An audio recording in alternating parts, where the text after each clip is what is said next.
All right, we are live for another episode with Spacetech Visionaries. And uh, first of all, I'm going to give a shout out to one of our co hosts, Jon Radoff, who is somewhere in the North Pole, apparently. And I don't know what he's doing out there, but I'm sure he is talking about AI, and I'm sure he's going to be talking about gaming to somebody who might meet out there. Originally, I thought it was in Japan, but I obviously I've got my wires crossed. But welcome to another episode. I'm joined with my co-host Jim Green, former NASA chief scientist. Jim, welcome. Thank you so much, Wasim. Glad to be And here.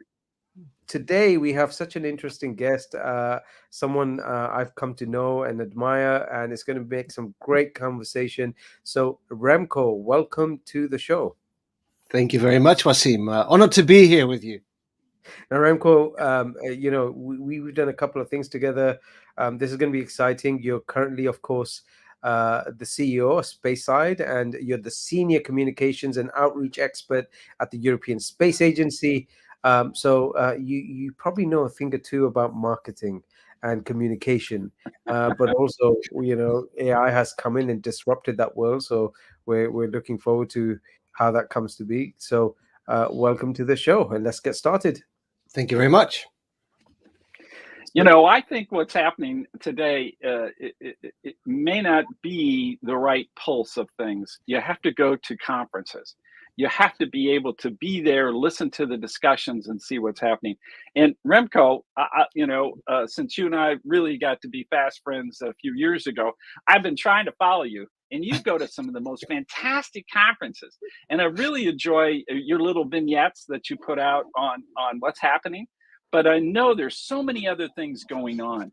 Can you give us an overview idea of what's happening? What's the trends in new space? What's the big discussions that are happening today? Oh gosh, there's a lot happening, and yes, there are events on new space, on old space, on new space, on upstream, on downstream, on midstream, on ground segment, on space segment, on everything. There's about 2,500 space events in my calendar. Wow. Not that I go to all of them, but in the calendar that I keep, about 2,500 from varying from very small, from webinars, podcasts like these, to very big international conferences.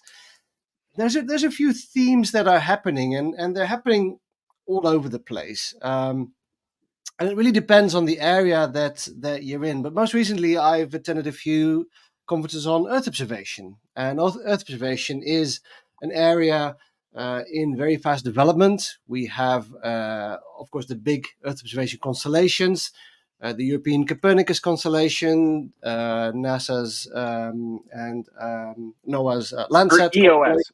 Yeah, EOS, Earth Observing System. Yep, and of course we have new commercial players like Planet playing an important role, ISI on the radar side. So we have all these developments, much of which is converging into global data repositories that are available for research, for climate research, for climate services, for all sorts of things. So that is a very important development, where the data that we're receiving is increasing by the day, and it's becoming more relevant by the day, because we obviously have the climate challenges that we're tackling, which to me is one of the key applications. But we also see commercial applications. We see applications in insurance, in the insurance world, in the renewable energy world, that is all using Earth observation. And that is just one area. We have satellite navigation that is becoming more and more relevant to all sorts of companies. I mean, who would have thought services like Uber that depend fully on the availability of satellite navigation? Without satellite navigation, there's no Uber.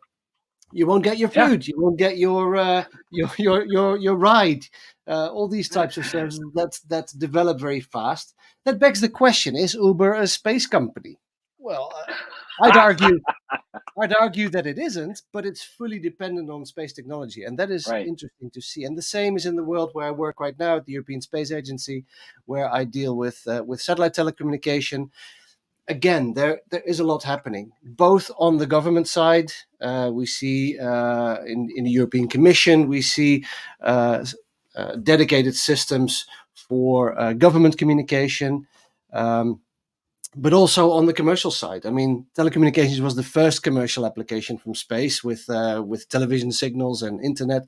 We see Internet of Things taking a big step. So a lot is happening in all these different areas, and then we see all the services that make that happen, like launches. I mean, we saw Ariane 6 launch very successfully just a few days ago, and just a few weeks ago we saw Starship. Incredible leaps that are being taken in access to space, that both old space, government space, but also commercial space are benefiting from. So it's an amazing time to be alive. And I always say, and I say this every year, there's never been a more exciting time in space than today.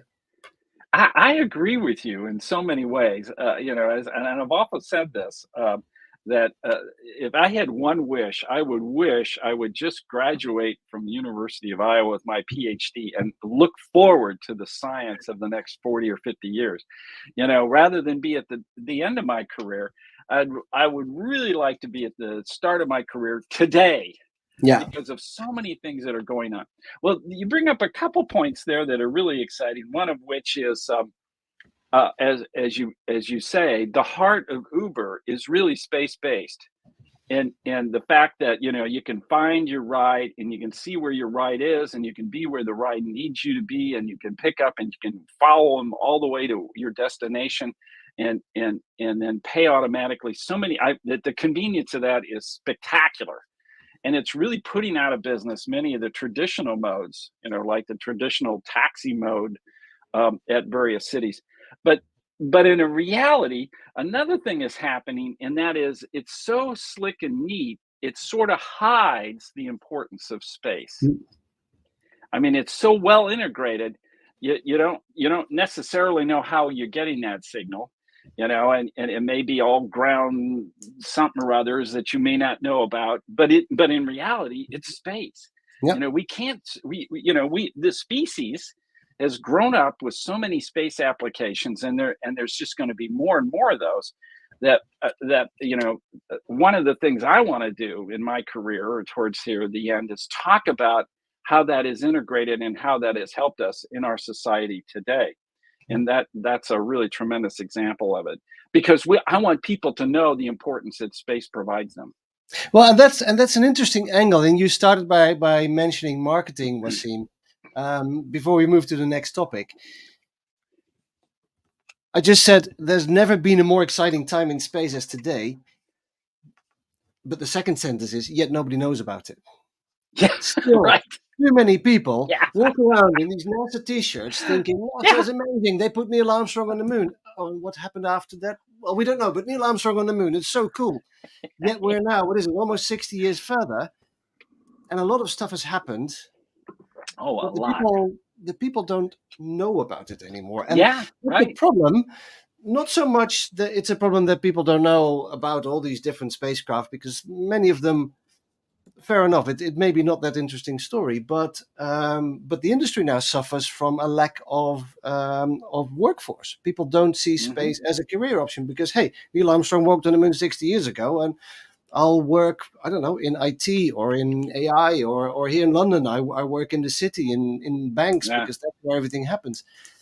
And the story after Neil Armstrong has really suffered, and it has. And that's where people like you and me come in, who keep telling the stories of space in 2024 and not space in 1969, because we know that story. That's we've passed that, and it's important to make people realize all the cool stuff, including the stuff we're talking about today, that's happening in space. And this is a real career option, not just for rocket scientists and for people who do the most difficult stuff, but for everyone, really. I'm a marketeer.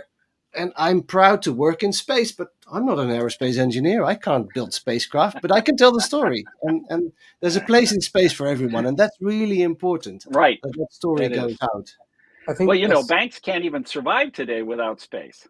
I mean, that whole system would just collapse, and that's because the transfer and the use of money is done at the speed of light. And you can't wait weeks like you used to, or months. So these things are so well integrated that indeed we have plenty to talk about. Absolutely. And now a new era is creeping up into all this, and that is the use of artificial intelligence techniques. Well, last week we did a program on or the week before on China's lunar sample return, and again, I mean, this is such a monumental moment, and it got played in certain places on the moon. I mean, even some of the other things that we have talked about previously, and there's two things that I want to bring together here because I think they converge. Number one, I think Remco, you're right. The communication part, the storytelling. I mean, we watch movies like Interstellar and so on, and the truth is, everybody's fascinated by them. Yep. Uh, Yeah. and my own personal story in terms of first knowing Jim is when I was a kid watching video cassettes. I decided not to mention the video because of all the brilliant work he done. I watched him on Aliens. Yeah, ancient aliens, ancient Ancient aliens. Aliens. Yeah. So it just happened that I found him there. But there you go. And the point being that when I qualified as a pharmacist, so speaking to other pharmacists, and they were like, "What are you doing? I mean, what the hell do you actually do?" In fact, my cousin the other day said, "What do you actually do?" I was like, "Well, we do this and that," and I was like, "Well, that insulin pen that another family member is taking." I was like, "Did you know that a lot of research was done on the space station?" Right, Uh, Goodyear, the tire brand. Did you know that there's research that was done on the space station, and we're driving these tires around every single day, and people have no idea. right, We were fortunate enough to meet a company who hopefully soon we'll be talking about, who had nothing to do with space, Remco, and we're bringing them into the space industry. So, I mean, there are Amazing. all conversations, but it's not had it talked about enough. So, and Jim just mentioned another significant catalyst, artificial intelligence, which we're going to come to and discuss in this topic. Yep. Now, AI is disrupting marketing, Yes. education, and yeah, all the industries we could possibly think of. When I look at it from a perspective of space, and this is why I'm very keen to get your perspectives on some of the things we're going to talk about today, I feel it's a catalyst. It's going to be a catalyst for acceleration, yeah, for access to space. Because until we don't have that yeah, access, the truth is the industry can never grow exponentially in a way that we want it to grow. Yep. So, with that in mind, I'd like to get your view. Remco, everybody's talked about the chat GPTs and the chatbots, which we know and are great. But what's your perspective on what's happening, for example, in the European Space Agency? I know we have a couple of things to show. In fact, let's start with that. What I'm going to Sure. do is share this first one, AI in ESA, artificial intelligence in space, and then get your perspective on it.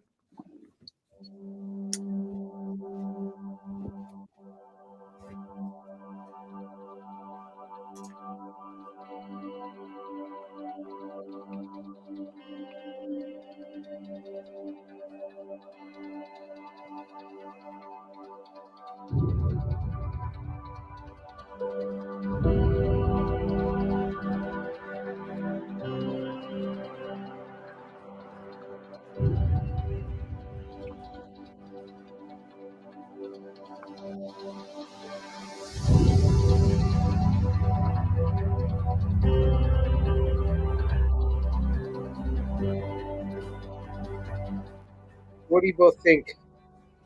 You got Yeah, we can talk through this one because it's it's subtitled.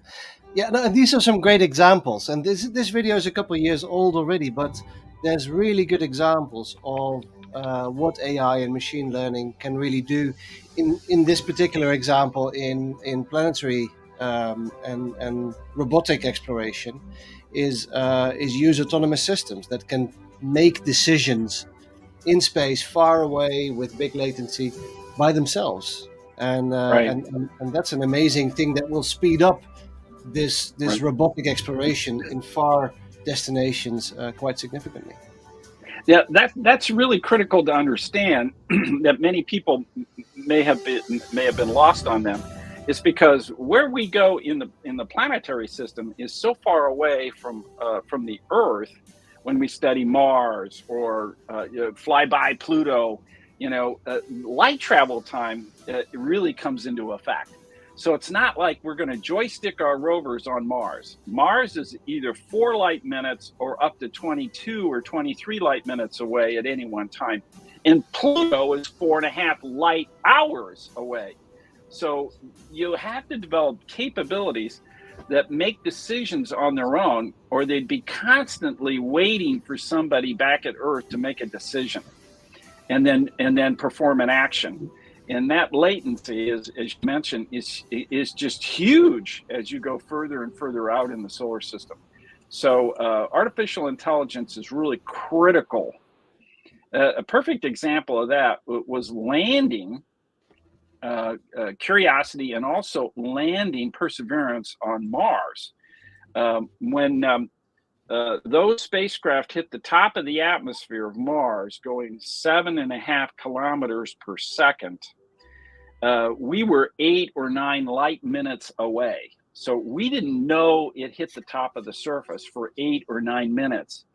And in that length of time for the rover to say, we've hit the top of the atmosphere, and have that message come back to Earth, the landing actually occurred in that whole period of time. So when we received the signal that it hit the top of the atmosphere, in reality, it was already on the ground, whether it was in perfect condition or in pieces. It was all over. And so that means, of all those complicated interactions, the chute and the heat shield and the retro rockets and everything else in between, all got to work connectedly, all got to work and turn on and turn off at the right time and perform a function. And that had to be automated. But that's just the start of some of the automation that goes on in this business. Now, what is ESA doing in the area of promoting AI activities for missions? Yeah, well, quite a bit at the moment. I mean, another example of that is the Hera mission that is up and coming, where AI systems will do autonomous flying, very much in line with what you were saying. Because again, this asteroid where this is going to is so far away that and is moving in all sorts of ways that are hard to predict. That spacecraft has AI on board for autonomous flying once it reaches its target. But AI has so many other implications. I mean, Wasim started with AI in marketing, which is obviously where you can suddenly create text, create images, create social media posts with the click of a button. And it has implications really across the entire chain of what's happening in space. I mean, I'm a space storyteller where AI greatly helps me, but right. we've looked at examples also in spacecraft Well, design. let's grab Hera, for instance, and I want to make a contrast here, and that is what we're doing today. Where it's taking a picture of its target. So Hera is going to go to Didymos and Dimorphos, and then image the little moon that was hit by the DART spacecraft, and really look at the characteristics and how disruptive that impact was. Really important set of data. We're all waiting for that to get that data back, and it has to find it. And so there's a lot of work going on, but it's done automatically. Let's say when we launched Pluto mission, which was called New Horizons in January of 2006, and it fired and it flew towards where Pluto was going to be, in 10 years. We actually didn't know where it was. And the reason why is we wanted to use Kepler's laws to determine where objects are as they orbit the sun. And that means we've got to be able to see the object over a full orbit. Well, Pluto has 249-year orbit, and so we'd only seen it in an 80-year segment, and so we only saw part of the orbit. And we actually can make 1,000 orbits through all those points. And so that means we had to constantly figure out how to do this. Well, we used Hubble observations. We did all these kind of things. We used observations it was making, and it was a lot of work on the ground. And now all that ground work is more automated. Now, the reason why we had to do that is by the time you fly by Pluto, it's 4.5 hour light travel time one way. So when you turn your camera and take a picture, Pluto better be there. If it's over here and you end up with nothing but space, that's going to be really embarrassing. Okay. And it doesn't take much when you're that far away to end up with a total disaster. In fact, when you look at the images, Pluto was slightly offset by about 76 kilometers, I think is what it was. So all the work that we did really honed down the orbit to within about 70 or so kilometers. And so now, as you're seeing here, we're really all about going to these places and really studying them and letting our spacecraft do a lot of the work autonomously, taking the images, getting the data that it needs, making decisions, and moving forward with it. Yep, absolutely. And it's nice to watch this video, this little animated video that ESA created, again, to tell the story. I mean, it's not related to AI necessarily, but it's a way of how do you tell the stories of these missions to the people out there, and in this case, the member states taxpayers, to tell them that it's important what we're doing. And AI is a part of that mission, but the mission, of course, has big science implications. Oh yeah, in planetary defense in this case. But it's interesting to see how the communications team at ESA is really being creative to make sure that people understand and actually are engaged with the story. Well, actually, they put out a call for proposals in this area. How would you use AI? And I really liked what they're doing in that particular area. So they're making decisions with proposals coming in with some new and creative and innovative ideas. As a contrast, NASA has these wonderful calls for concepts, innovative concepts. And these are called NIAC proposals, and in fact, they have them periodically. They're NASA Innovative Advanced Concepts, or NIAC. Everything's an acronym, And so AI is creeping into those concepts like crazy these days. So although NASA hasn't done it explicitly like ESA has, these things are starting to come in and be studied and will eventually get implemented. Yep, excellent. Actually, ESA is organizing a conference on this topic, the 17th to the 19th of September, called Space, and space spelled with AI. So not with an A, but with AI. Space.esa.int if you're interested. We can put the link in here. But that's a dedicated conference, again, to collect these ideas to see, okay, what is it that ESA is doing with AI, but what is it that the European Space Agency or the space industry in general could do with AI, and how could they benefit? So definitely interesting stuff. So we have a few more things coming, I think, as examples on how AI is changing the space world. How do you feel, both of you, currently when we look at satellites and the way we're controlling them? There is a lot of human involvement. The Chinese recently did an experiment, of course, where they briefly allowed their AI to, or some mode of their AI to have a brief full control of. In fact, I'll share the actual video, and I'd just love a view from both of you on to test its behavior in space. Now, researchers from the Wuhan University say they gave the technology full control of a satellite and set it free for 24 hours. This means that no human had given the satellite orders, but a ground-based AI. The AI directed the Kunming-Xing-1, a small Earth observation satellite, without any human intervention. Until now, most satellites have needed specific orders. So, I mean, we understand yes, the applications for the military side and so on, but just as a general perspective, Jim. I mean, you've been involved with so many missions. Yes. What do you think in terms of that Oh, particular? I really love this idea now, and there's several reasons why.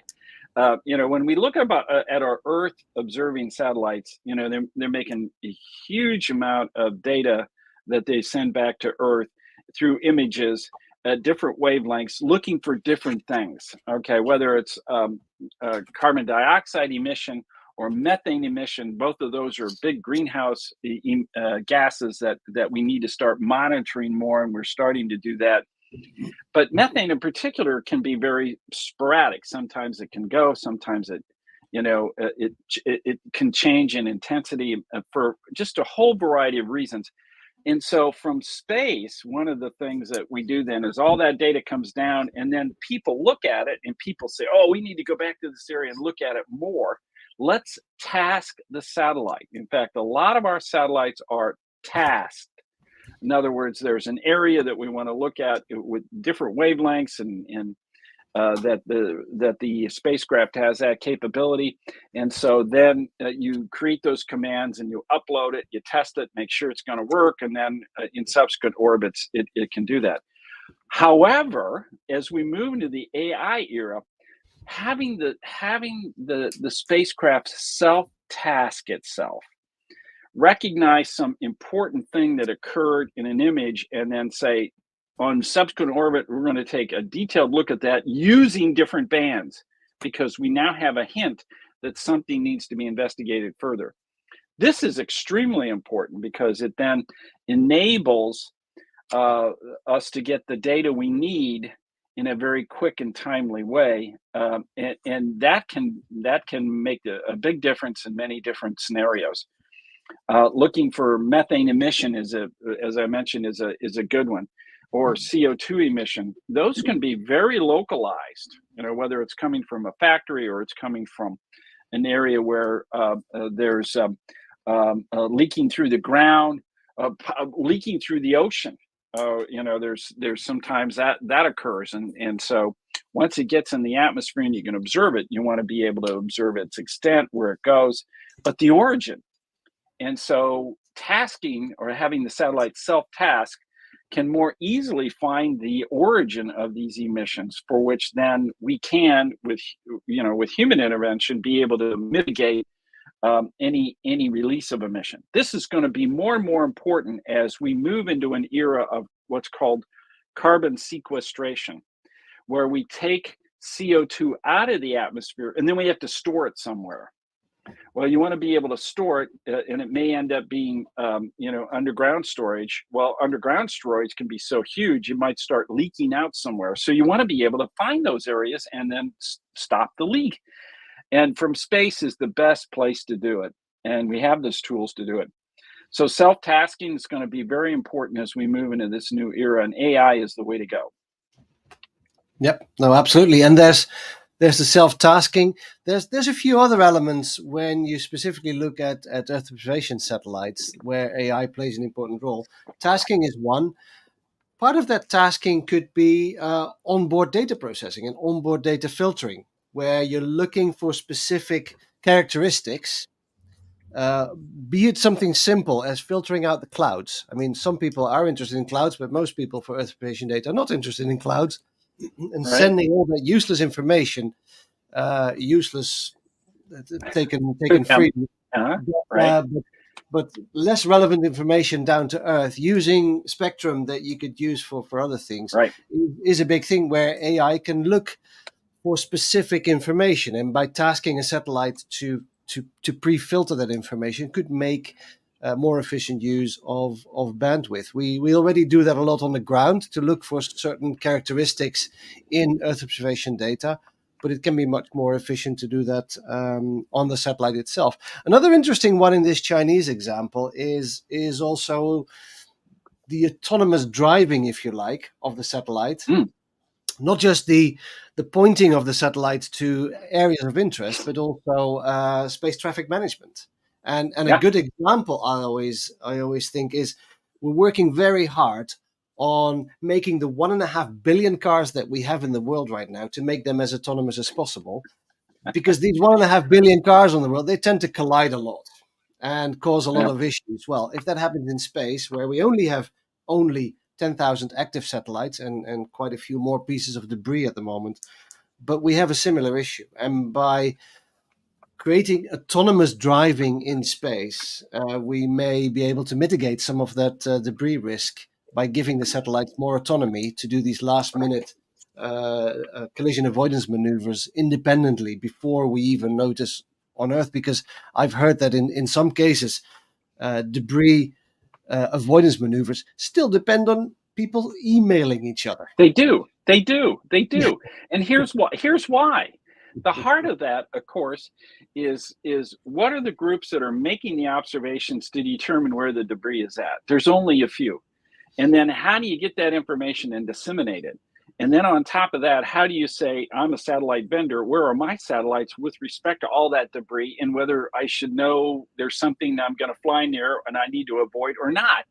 And so the really getting that data such that you can then mine it and then get the knowledge from that data to the right places, it's very difficult and very laborious. And as you point out, sometimes, we may see a problem with a certain vendor's spacecraft, and the only way we have to let them know that is send them an email. Yeah, crazy. Yeah, crazy. So I think as we move into now an era of better space management, because we have satellites that need to be removed. The solar cycle is starting to remove them. I think there's about 200 satellites that have come down in this solar cycle already. Starting to sweep out the low altitude stuff, which is great. That just leaves now more room for us to launch more things, but let's launch more things that are smarter. Yeah, well, exactly. And better utilizing the environment we have. That's coming. That has to come. No, absolutely. And I think the Ariane 6 launch that we saw earlier this week is an example. That's one of the first zero debris launches where all the elements of the launcher are actually deorbited straight away after the launch, which is a good example. And not all vendors can say that at the moment, including some of the big commercial ones. Well, it's true for NASA too. I mean, when we didn't know that space debris was going to end up being a problem, we have looking for near Earth objects, those things that orbit the sun and come around and may impact the Earth. We have found several that are on trajectories that will hit the Earth or re-enter the Earth in the future. Well, those turn out to be old Apollo boosters. Yeah. And those are the things that we're finding out more and more, and that's important to know. Yeah. So let's go into and AI has become a discussion in terms of the future workforce and careers. So I want to share this video quickly and then get your perspective on this part. So this is send to orbit the moon in the next Artemis mission. 3 Americans, 1 Canadian. There they are. The big rollout taking the stage today. Jeremy Hansen, Victor Glover, Reed Wiseman, Christina Hammock-Cook.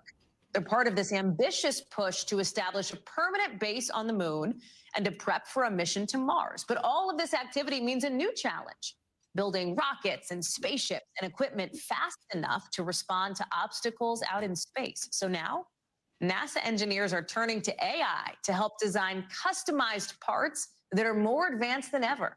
Tom Costello has the story.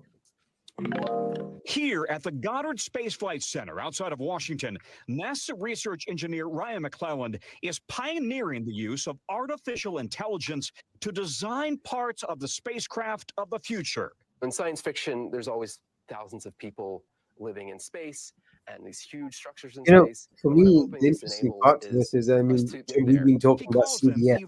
Sure. We talked about how the metaverse or virtual environment combined with AI avatars can work with scientists, engineers all around the room being in the same room. I mean, it's clear that this is coming, right? I mean, it's not that it's not been there before, but just an accelerated capability is coming because of AI. And evolve over 30 to 40 iterations. Yeah, indeed. this is really, designing using these kind of technologies is extremely important.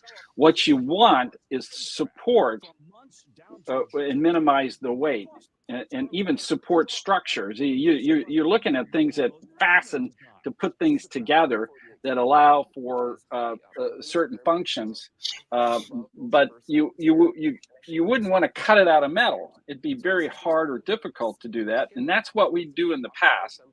Now we make them using a 3D printer. Start out with the base material, and that then molds the entire system as it is just layered on and created in this manner. I think this particular structure was done by a company called 3D Systems that have been involved in some of these things, one of the original 3D printer companies. And there's so many of them now that have come out that are doing some really important space design work. But Remco, for me, the important element here, and it comes back to our discussion, and for the latter end of this discussion, I wanted to bring that in, especially for those people who are thinking about careers in space. Now, we mentioned there's a couple of key things here. First of all, communicating. That in itself, if you're a video editor, should you be involved in space? Yes. Yes. We'll think twice. If you're an audio expert, should you be involved in space? Yes. If you're any kind of storyteller or content creator, you should be involved in space. Now, we're talking about engineering and in using AI as a toolkit. I mean, let's talk about the future of work, right? What it means for careers. Really, is there any career today that can't be involved in space? No, there isn't, and I make that very clear, and I even do talks about this, and I write papers about this. Space is overemphasizing STEM, and yes, STEM is the heart of any tech company, be it space, be it automotive, be it aviation, be it shipping, doesn't matter. Yes, technology is at the heart of it, but there's a big circle around it where we really need, as I always literally say, all the other 22 letters of the alphabet. If I do my math correctly, you see, I'm not a math person, but we need all the letters in the alphabet, A through Z. And I literally have a slide. I don't have it here, otherwise I could show it, which fills in all the letters, not just S, T, E, and M, but all the other letters as well. It is important because we need the storytellers, but we also need the lawyers, we need the bankers, we need the medical people, we need administrators, we need caterers. I mean, what's the biggest thing if you work at a space agency or any company that people talk about, especially during lunchtime? It is the bloody food. That is all needed to keep a space economy going, and that is really important because we emphasize STEM so much. And by doing that, by going into schools and say we need scientists and engineers, that kind of alienates 3/4 of the students in that school who don't like math or physics. And I made that mistake myself. I mean, I was discouraged from becoming an aerospace engineer when I went to my local aerospace university because I wanted to work in space. And then I found out it's 90% math, and I'm not good at math, and I'm not interested in math. So I kind of looked at other careers until I discovered, someone literally told me, we need marketeers, we need people with your background, we need business people. That's right. So what do you mean you're not an aerospace engineer, so you can't work in space? That's rubbish. So we need to make sure that we tell the story that we do need all these people. And yes, science and engineering is at the heart of what we're doing, but less and less so, where space is kind of dissolving in all these other areas. We need AI specialists, basically computer scientists who are good with AI. We also need people who are good in additive manufacturing. We mentioned 3D printing as an important technology that will enable all this stuff. We need lawyers to prepare the space economy on the moon. I mean, ESA is involved, and my directorate were involved in a very interesting project called Moonlight. Moonlight is basically, together with NASA and a few other international partners and industry partners, is building something that we already have on Earth, is a telecommunication structure and a navigation structure, in order for people who will be working on the moon as part of Artemis to find their way on the moon and to have means to communicate with each other, with the systems they're using, and with their loved ones back on Earth. And all that stuff needs to be there before we send people there for longer periods than that Neil and Buzz and all their colleagues were there back 50 years ago. So we need people who are telecommunication specialists. We need people who are navigation specialists. We need people who can, we talk about the space economy a lot, especially in commercial space, who understand what an economy is in the first place and how you build a legal infrastructure, how you build a financial infrastructure around that concept. So yes, and you see, this is something very near and dear to me. It is so important that we tell the kids that are in primary and secondary school right now is whatever your interest, no matter how good or bad you are in math, there is a place in the space sector for you. Well, yeah, I agree with you completely, and there are several points that you bring up that are extremely important. One, I was good in math, but not all math. You can be bad in geometry and still have a future in space. As an example. So not all math is created equal from that perspective. But the other aspect of that many people don't understand is, well, look at all that money you spend in NASA and it's going into space. And it's like you're burning it up, on Mars. It's a big bonfire of dollars or something, whatever it happens to be. But in reality, 99% of all that money is right here on Earth.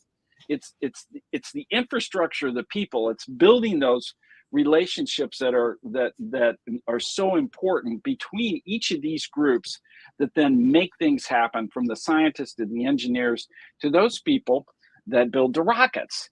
That blast it off into space, to all the elements in between, in terms of, well, when it gets to the moon, who owns the moon? Well, let's talk to the space lawyers to find out what the legal requirements are based on our original treaties that we had that date back to 1966, the Outer Space Treaty. All these things are so important and integrated, but when we talk about the space economy, we're talking about Earth. We're largely talking about how we're going to use space to be able to create a better life here on Earth and understand the evolution of this planet over time, and how we're, as a species, going to be able to work together and live in this new environment as we discover it. Yep. The dinosaurs didn't have a space program, and look what happened to them. Well, exactly. And you talk in these terms of inspiration and benefits that we have in climate science and all those things. For people who look at it in a more monetary way, like business people tend to do, the ESA Director General always comes with these numbers. Depending on who you believe, every euro or dollar or pound spent in space comes back into the real economy by a factor of 3 to 8, depending on who you believe. But that's something that business people will understand. Hey, I spend $1 and somehow I get $3 back. That sounds like a pretty decent return on investment to me. And that's a message that is also important. It is. In fact, NASA has done every once in a while that kind of analysis, and indeed, it's on the order of several dollars, up to $8. I think one of their analysis showed that every $1 you invest in NASA, you get $8 back into the economy. There's no other federal agency that does that, and so and how it does that, of course, is it partners with industry to help build the things, and the industry elements say, gee, this is perfect because I can apply it to a medical environment here on Earth and save lives. Yep. And we see that all the time. So these things are so important. So what I thought we might do in this last 10, 15 minutes is something creative. Okay. And specifically for those of you who I think some of us may have heard of Mark Rober, who was a ex rocket scientist or engineer at NASA. He now has 20 million for all those content creators out there thinking about space. Well, he has actually 54 million subscribers on YouTube, and wow. I'm going to this is the kind of content he does. I mean, Mark was literally changed his whole career and became a content creator. Today we're going to answer that age-old question with a bit of a scientific face-off by testing each against 7 objects, including a row of glass bottles, a bunch of popcorn kernels, a metal maze, a can of beans, a bunch of matches, a canister of highly flammable Remco, for butane, you, and finally, an actual boat. this is fantastic nonsense, right? And But since it's Lava fun. won the last I call showdown it with gas edutainment. versus lava, your And, you know, question of the he's century. literally gone out there, and there are Wide so many assorted others as ratings, well back who are now producing space content, which is just fun to watch, right? Yep. Sure. And you know, social media like TikTok and so on. Of course, it has its other sides, but in the end of the day, it's a communications tool that reaches out to this generation.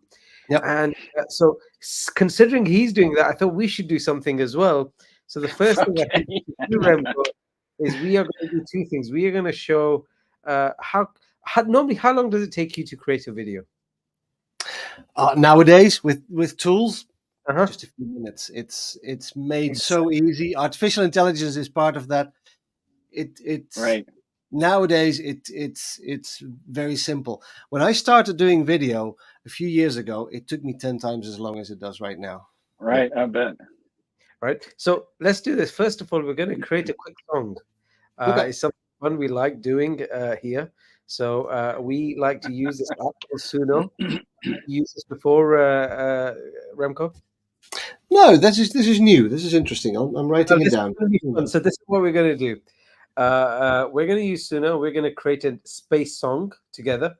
And we're going to give it a particular topic. So as the topic was new space, the role of AI in the space sector.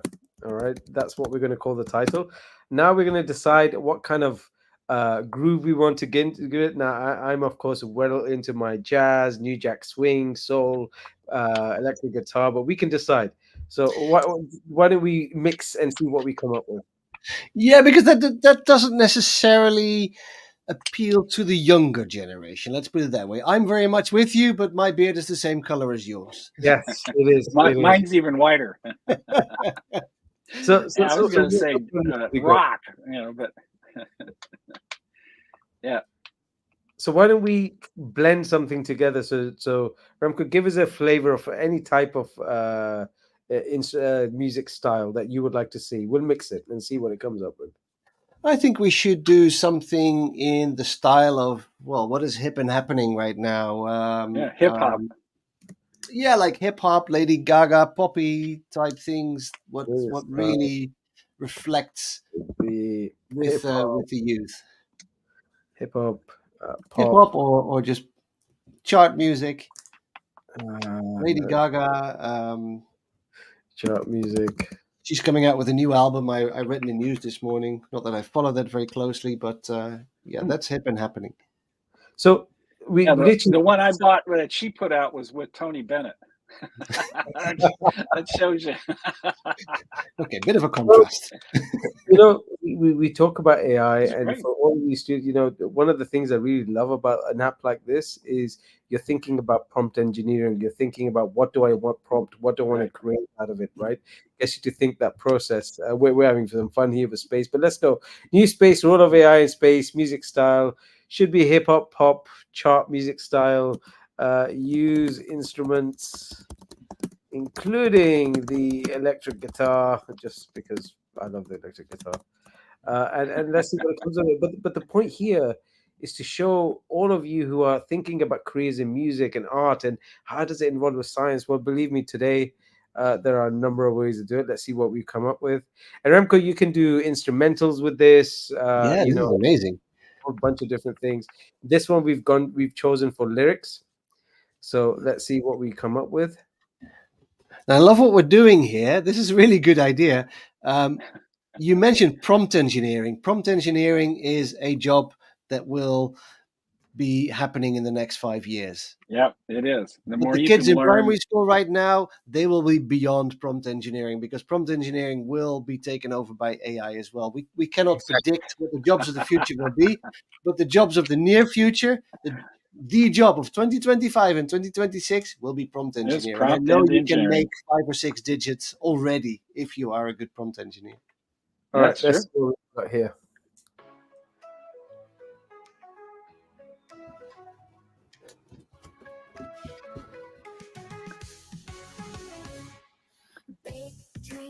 flashing in the night. AI takes the lead. High above the earth we fly. There you go. New space Not frontiers bad. we So rocket 1, engines 2, blazing 2.5 bright. Tech lines. wizardry at play. This is amazing. Algorithms shape the flight. AI And that was version 1, by the way. So let's Wow. go to version 2. Ah, there you go. Oh, this is more rocky. Oh, there. big dreams flashing in the night. AI takes the lead. High above the earth we fly. Not New bad. space It's not frontiers bad. lead. You know, if you Rocket listen to your engines first blazing 3.5 bright. lines, Tech wizardry at play. Algorithms shape the flight. AI charts the way. there you I go. love it. Space, Wow. new dawn. AI's got it going on. From the ground to the stars. Getting closer to the Mars. New space, new dawn. AI's got it going strong. What do you think? Not bad, huh? Ah, that's fantastic. I have to tell you what comes to my mind immediately, and that is when I was head of planetary from 2006 to 2018. One of the things that I wanted, and we eventually got it on Perseverance, was indeed a microphone that would record the sounds of Mars. Now, that's fascinating in the sense I wanted to sit in my office and listen to the winds of Mars blowing by, you know, all day long, and having the dust hit the rover and hear the little ting ting tings. All that stuff is what I wanted. But in reality, to make it concrete, what I really needed to do, and it didn't happen, would be to play a song that we all know. And then listen to what it sounds like on another planet, because the atmosphere is different, the pressure is different, the music is going to be different. What you can hear and what comes back from what's generated is it tells you a lot about the environment, and that never happened. But that would be a great song to have put on, you know, the rover. You know, have the rover generate its own song, and then play it on Mars and listen to it and send it back to Earth. I agree. That would be an amazing idea because, you know, one of the most successful, or several of the most successful outreach attempts by astronauts on the International Space Station, one of which was someone on the station, and I'm sure you know who it was, playing a Yes. David Bowie song. Yeah, Chris Hatfield, I believe. Chris Hatfield played David Bowie. He got into a lot of trouble, copyright stuff, but that was all sorted in the end. Jeez. But that was an amazing piece of outreach because suddenly people who care about music more than about space, and that is unfortunately most people, thought, hang on, what is happening there? That's a great song, but why is this guy playing it upside down? And how is this happening? And that's the key thing. If you use something that engages your audience, maybe more than space, and link it to space somehow, people start asking questions. And there are more music lovers than there are space lovers. But by connecting the two, and we've seen Thomas Pesquet do it. We've seen even some of the Russian crew members play together with a famous band on Earth. And we've seen several astronauts do that because you connect to your audience through music. You connect to your audience through sports as well. So playing that golf ball on the moon back in the early 1970s is great because it connects space with things that people care about, and people start asking questions, and that is really what you want. So what we just did, this exercise, I mean, the text may be a little bit cheesy, but it makes people think and it makes people question things. So I think it's brilliant. And the tools that we have nowadays to create these videos, I mean, we just did it in 2 minutes. That's absolutely amazing. It is. And it's only going to get better as we do that. So these concepts too, providing an infrastructure like that, that would go on our robotic systems and into our spacecraft, can create new and exciting outputs that then enable us to get a better understanding of the environment that these spacecraft are in. And anything we can do in that area is worth doing. Because what happens on Venus can happen on Earth. What's happening on Mars can happen on Earth. The more we study our planets and our neighborhood, the more we can understand the fate of the Earth itself. And Yep. and that's critical for us to be able to do if we're going to stay on this Earth for millions of years, which is what I prefer. I would like to, at the end of my life, recognize or know that the human species has a long future ahead of it and will be a vibrant species for millions of years into the future. Yep. If we could make 1 billion, that would be even better. No, absolutely. And I know that some people are looking at space as saying, you guys are looking for an alternative place to move humanity and not focus on the issues that we have here on Earth. But what we've found so far, everybody's talking about moving to Mars. Mars is a horrible place to live. I would not want to live it's on terrible. Mars. Yeah. And Venus is there's a even couple worse. things. There's some misconceptions about that. The concept is that we're not escaping to go to these places. It really is all about exploring new vistas and being able to live in those environments and then utilize the resources that are there. So that's what we did as human species when we became cognizant of our environment. To me, the first really great invention wasn't fire, wasn't destruction. It was really creation. It was really agriculture. And that's where we could, for the first time, control nature by using the environment and our understanding of it and its seasons and the fertilization of the areas you're in that would support plant growth and therefore support cities and therefore feed more people and therefore divide up jobs and responsibilities to create an infrastructure that we call society today. So those kind of things are so really critical that we're actually taking that human element, that innate thing that we do and have done to be the species we are, and going out again to another environment like Mars. The key is, we want to be able to make Mars more habitable for the human species. And as we learn how to do that, we're also going to learn, I think, what not to do or what to do to our environment here to make it better. That's how we have done things in the past, and we're going to continue to do that to be able to survive well into the future. We need to set up a call with you and a captain from a certain starship. They've done a new series called Star Trek Prodigy, and I'm going to send it to you. And in one of those seeds, Catherine Janeway talks about to another alien species why we're exploring, because we want to settle humans in multiple planets so we survive from catastrophe. Sure. So she's totally agreeing with you in that animation. I've got to send you the link. Right? So whilst we were talking, just before we end this, the reason why we're showing these tools on these shows is for all of you who are already creating content or are in school or college and thinking, what else can I do? So whilst we were talking, again, we did it very briefly. I quickly put this together so we used weed.ai. I linked it with our chat GPT, and I want to show you the end result, which will be here in a second. Where are we? There we are. Okay. So what we ended up, and it was a really quick, brief edit that we created, and this is what we got. And it's in TikTok format for those of you who love posting. Possibilities AI brings to space exploration. From navigating distant planets to analyzing vast amounts of data, AI could revolutionize our understanding of the universe. It could assist astronauts, predict cosmic events, and even help establish colonies on Mars.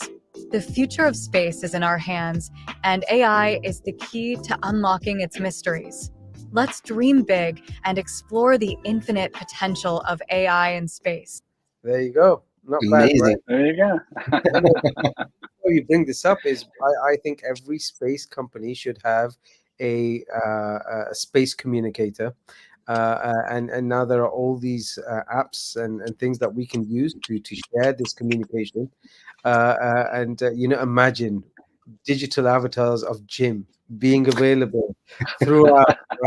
And if you ever watch Star Trek and you watch the EMH and the LMH and all that, it's all possible now. We can have Jim with us everywhere, communicating science, right? And we can take him to the new planet. The point is, it's all possible.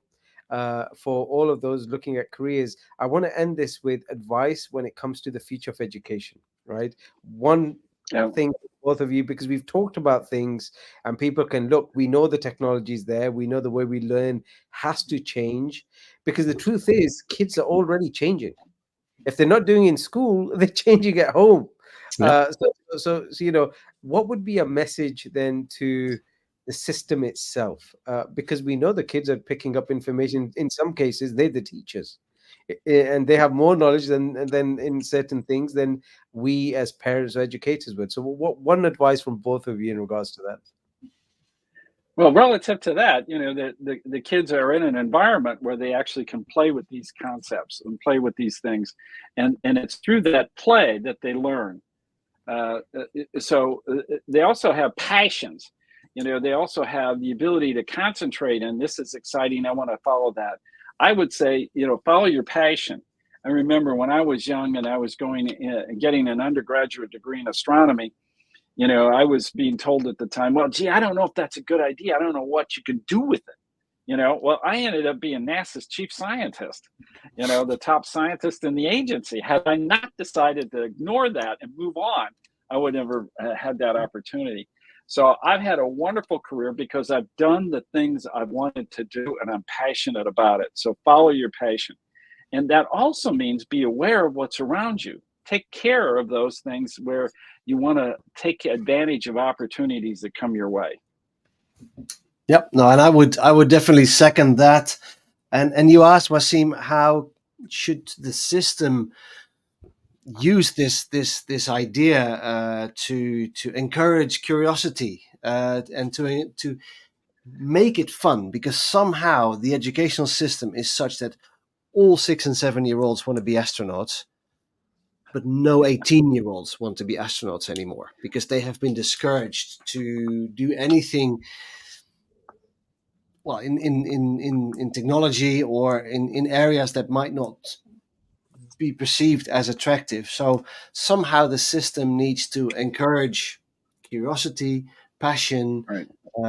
And ensuring that these kids discover all these exciting possibilities. Because right now, I think the system often is more discouraging certain things than encouraging certain things. And the answer to kids' questions is this possible? Should always be yes.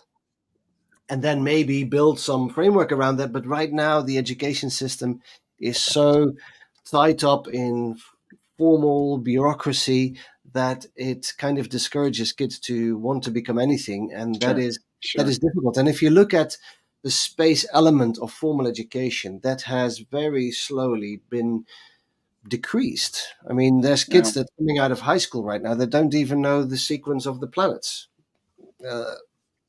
Simple astronomy.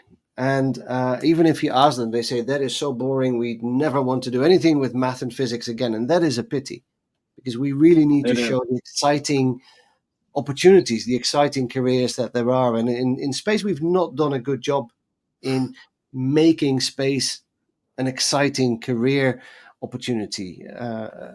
As I said, the story of space ended with Neil Armstrong on the moon. We've done that. Now I want to be, I don't know, a management consultant or something, or work in the city. We really should keep focusing on the exciting things that we're doing in the space sector in 2024 and 2025. And that is a skill that somehow the industry has lost.